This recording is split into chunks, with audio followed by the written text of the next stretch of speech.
Bonjour à tous, vous aimez les 4x4 mais n'en avez pas l'utilité? Alors voici des modèles qui vont vous intéresser puisqu'ils ont toute la parfaite panoplie de baroudeuses, les capacités de franchissement en moins, hormis peut-être les trottoirs. Voici les Leon Experience, Golf All-Track, Adam Rocks et le duo Docker Logi Stepway. Bienvenue dans ce 7e JT d'Auto Plus en direct du Mondial de l'Automobile.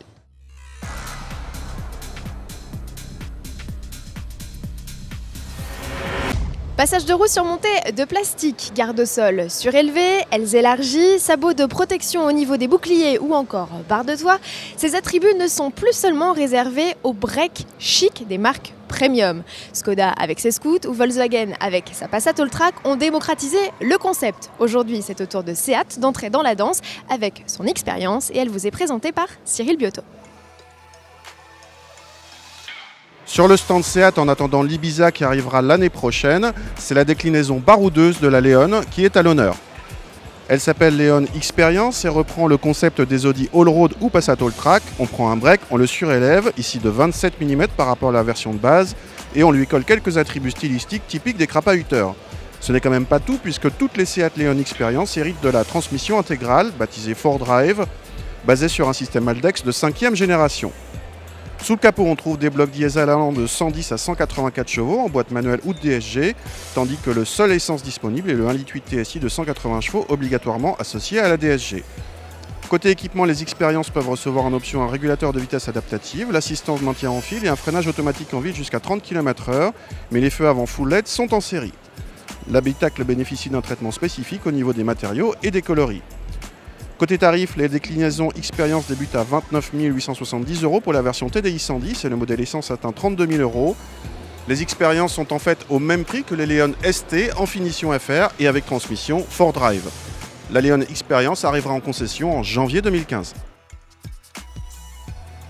Un poil plus cher, sa cousine, la Golf Break All-Track, c'est la deuxième déclinaison du genre chez Volkswagen et c'est Max K qui vous décortique les spécificités de cette aventurière. Pour ce mondial de l'automobile de Paris 2014, la Volkswagen Golf SW se transforme en baroudeuse avec cette déclinaison All-Track, parée à sortir du bitume pour s'aventurer hors des sentiers battus. Ce break surélevé de 20 mm reçoit des protections de carrosserie en plastique noir pour ses passages de roue et bas de caisse et en métal gris argenté pour ses soubassements à l'avant, sur les côtés et à l'arrière. Ses jantes de 17 pouces lui sont exclusives et les barres de toit sont présentes de série. Sous le capot, on trouve un nouveau moteur essence 1,8 litre TSI de 180 chevaux, ainsi que 3 blocs diesel TDI de respectivement 110, 150 et 184 chevaux.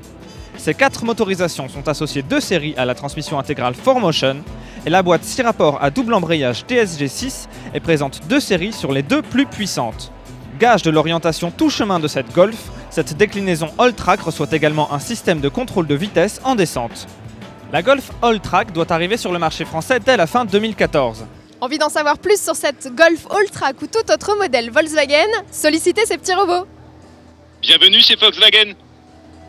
Ils sont interactifs comme vous avez pu l'entendre et Max K n'a pas pu s'empêcher d'aller en coulisses pour vous expliquer comment ça marche.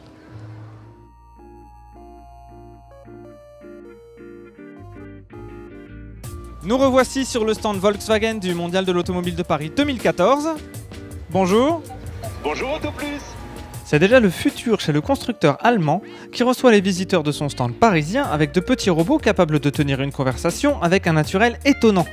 Il s'agit en réalité de gyropods commandés discrètement à distance via des smartphones et sur lesquels sont installées des tablettes.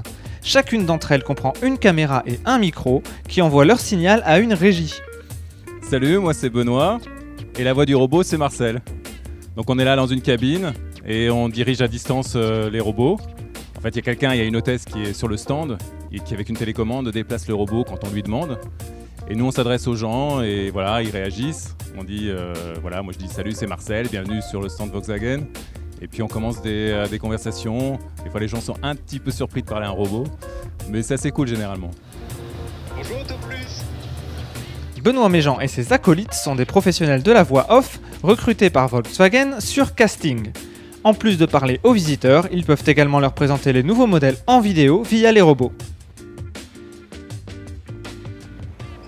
Revenons-en à nos modèles tout chemin. Au-delà des breaks, la mode gagne, et c'est plus surprenant, les citadines et les monospaces. Ce traitement qu'apprécient particulièrement les consommateurs. Dacia Le Greff a 2 nouveaux modèles, les Logi et Docker. Détail avec Jean-Philippe Péden. Comme la Sandero avant eux, le Dacia Docker et ici le Logi disposent désormais de la version Stepway typée baroudeur. Extension d'aile, protection de bouclier, barre de toit, le spacieux monospace adopte également des touches à l'effet satiné sur les coques de rétroviseur, les jantes et à l'avant sur les enjoliveurs d'anti-brouillard et le bas du bouclier. À bord de ce Logi Stepway, l'univers reste très Dacia, c'est très classique, à l'exception par contre des sièges à surpiqûre bleue, la couleur exclusive aux versions Stepway. Il y a d'ailleurs la griffe Stepway dessus. Bien que ce Stepway montre les muscles, il s'agit uniquement de look puisque la transmission reste ici en 2 roues motrices. Sous le capot, le Dacia Logi Stepway est disponible avec le bloc essence TCE 115 et le diesel DCI 110. Côté équipement, le monospace 7 places dispose de série de la climatisation et du régulateur limiteur de vitesse, alors que l'aide au parking arrière et le système de navigation Medianav sont en option. Vous aurez le choix entre 5 teintes de carrosserie, dont le bleu exclusif aux versions Stepway. Côté tarif, il faut compter 14 200 € avec le moteur essence et 16 100 € avec le diesel.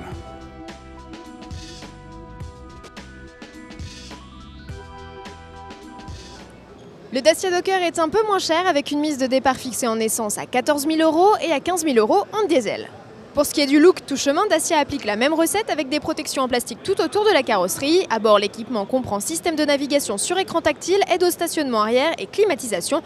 Une version pourvue, signalons-le, d'office de porte latérale coulissante, arrivée dès 2015.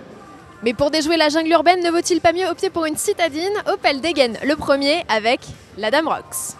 Dévoilée en mars dernier au Salon de Genève, la puce baroudeuse profite du mondial pour ouvrir son carnet de commandes et annoncer tambour battant son arrivée en concession. L'unique finition proposée offre le toit ouvrant, le volant cuir multifonction, la climatisation et cet écran GPS tactile avec pilotage de smartphone intégré. Comme sur ses autres déclinaisons, Opel met la gomme, question personnalisation avec pas moins de 17 couleurs au catalogue et autant de sellerie. Une chère version puisqu'elle s'affiche à près de 20 000 € en diesel, comptez 17 450 € avec le 1,4 litre essence de 87 chevaux. Il y en a une qui n'a pas encore tout à fait débuté sa carrière et pour cause, il s'agit de la C1 Urban Ride, un prototype de C1 baroudeuse. Citroën se tâte à la produire, c'est pour cela qu'il a installé une petite borne, celle qui se trouve juste derrière moi, et demande donc au public de voter pour ou contre sa production. Pour le moment, vous êtes plus de 4 400 à avoir donné votre avis, dont 3 700 favorables, ce qui représente 84% du public. Elle a donc de grandes chances de débarquer dans nos centres-villes. Si vous l'aimez, eh bien vous savez ce qu'il vous reste à faire. Venez voter sur le stand Citroën, situé dans le hall 1 du Mondial de l'Automobile de Paris. Et nous, on se retrouve dès demain.